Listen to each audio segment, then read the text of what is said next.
तो हमारे पास question number 34 के अंदर यूनिफॉर्म इलेक्ट्रिक फील्ड लाइंस हैं और in uniform electric field lines में हमारे पास रखा हुआ है एक रॉड और रॉड पे हैं कुछ चार्जेस, राइट।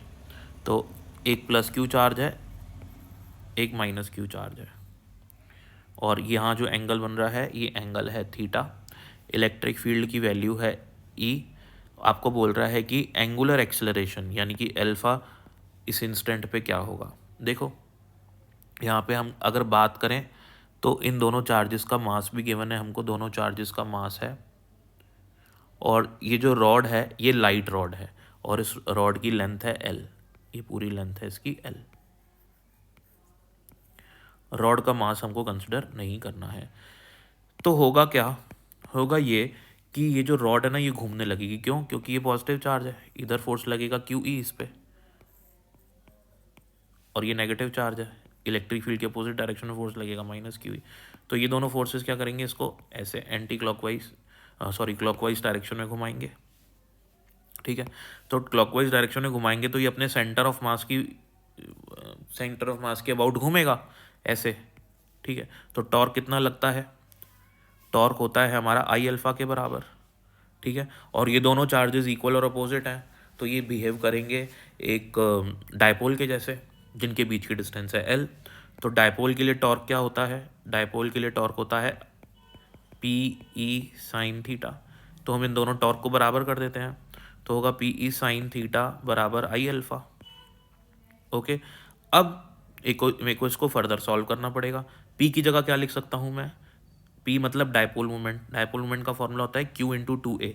यहाँ पे जो डायपोल्स की जो चार्जेस के बीच की डिस्टेंस है वो है एल, तो ये हो जाएगा क्यू इंटू एल। तो पी की जगह आ जाएगा Q L E sine theta equals to I alpha. तो अल्फा आ जाएगा मेरा Q E L sine theta upon में आई। आई क्या है, मूवमेंट ऑफ इनर्शिया। अब ये एक मास है, एक ये मास है।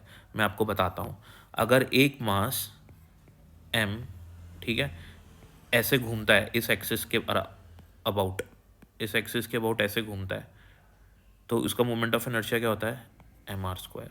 ठीक है, तो दो मासेज हैं, एक मास ये है, एक मास ये है अपना, एक मास ये है, ये सेंटर के अबाउट घूम रहे हैं। तो इसका मोमेंट ऑफ इनर्शिया कितना हो जाएगा, एम एल बाई टू का स्क्वायर, और इसका कितना हो जाएगा, एम एल बाई टू का स्क्वायर। और रॉड का तो मास ही नहीं है, ठीक है ना, क्योंकि रॉड लाइट रॉड बोला हुआ है क्वेश्चन ने। तो हम इसको सॉल्व कर लेते हैं हम। तो दोनों मासेस का मोमेंट ऑफ इनर्शिया कितना हो जाएगा, एक का होगा M L square by four, दूसरे का भी होगा M L square by four, क्योंकि एम आर स्क्वायर फॉर्मूला होता है और आर की जगह हमने वैल्यू पुट करी है एल बाई टू। ठीक है, तो ये हो जाएगा हमारा two M L square by four यानी कि M L square by two. ये M L square by two value हम यहाँ सब्सटीट्यूट कर देते हैं तो हमारे पास क्या बनेगा, alpha Q E L sine theta upon M L square by two. यहाँ से हमारा एल से एल कैंसिल हो जाएगा तो आ जाएगा two Q E sine theta upon में एम एल। ये हमारा आंसर हो जाएगा जो कि ऑप्शन नंबर 4 है।